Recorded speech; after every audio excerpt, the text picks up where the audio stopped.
Hi, everybody, and welcome back. So we're going to get stuck into chapter 2.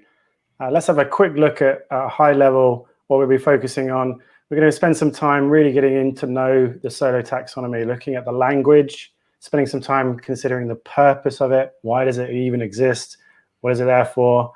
And then also starting to turn our attention to the application of the Solo taxonomy within our practice. But before we start, let's make sure that we consider how we get ready to learn. And so, like we've mentioned before, each chapter begins with an activate task. Chris, what's our activate task for this chapter? Well, I'm glad you asked that, Tom. Our activated task for this chapter is a concept bubble.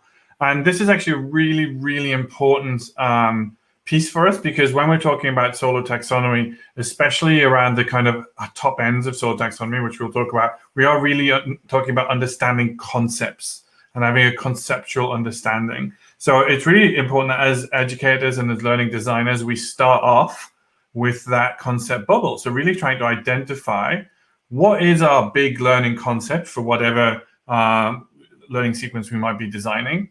And most importantly, what are the parts, those constituent elements that we can't miss out, when a combination of those elements will mean that the students have learned that concept or have a deeper understanding of that concept. So what we've got is we've got a beautiful little learning concept bubble for you in your workbook. And it looks blank. It is blank, so it's there. You can write on this. You can use it digitally. If you want to use Post-it notes or sticky notes, you can absolutely kind of do that. That's not a problem at all. But what we're asking you to do is to select a really big learning concept that you're going to either teach, that you're currently teaching or going to be teaching soon. Maybe one that you're exploring for a unit, or something which is going to come a little bit later on, or even just thinking about, you know what, I'm just interested in exploring any concept and design and play around in that space. What we want you to do is essentially grab that concept, tell us what that kind of learning outcome looks like. That might come from your curriculum documentation, it might come from things that already exist, or it might be a concept that you choose you want to explore. And then we want you to kind of zoom out and actually zoom out to this concept level and then zoom in. You'll notice that when we talk about Solo taxonomy, we're often talking about zooming in and zooming out, because at the big concept level, we've got whatever that concept may be, but we want to look at the small parts that make up that concept.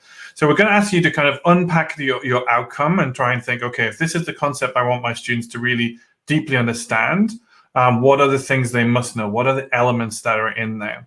So we talk about this idea of our perspective, zooming in and zooming out. And so what we've got is a really quick example for you. Here's one that I made earlier, as they say. And I've just done this digitally with some sticky notes, but one of my kind of learning outcomes, one of the concepts that students in Year 9 Geography really need to understand is the theory of plate tectonics, and the fact that it explains global patterns of geological activity and continental movement.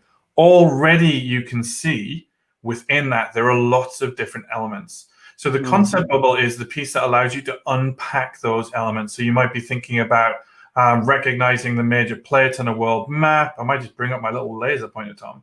So recognizing the major plates on a world map, modeling sea floor spreading, looking at Australia, for us here in Australia, as a continent and its tectonic history, considering the role of heat energy and convection currents in the movement of tectonic plates, relating earthquakes, volcanoes, to constructive and destructive plate boundaries. And then within all of those kind of bigger concepts, we need to get down into the nitty gritty, right? Okay, what's a destructive plate boundary? What's a volcano? What's an earthquake? What's the mantle? What's convection? So really trying to get those elements sorted together.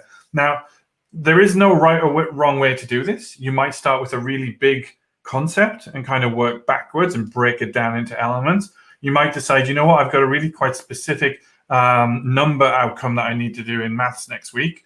And you might put that in the middle and actually decide to build out. What does that actually, what concept, what bigger concept is that element a part of? So what we're going to ask you to do is in this activate task is you are going to spend a little bit of time. So we're going to get you to, I just need to turn off my laser pointer. We're going to get you to stop and build today. So we're going to ask you to just take some time. It might take you 5 minutes. It might take you 10 minutes. You might decide you want to really put a lot of thinking into this. But it's super important that you are able to produce some kind of concept bubble, because we're going to refer to it frequently as we move on through this chapter today.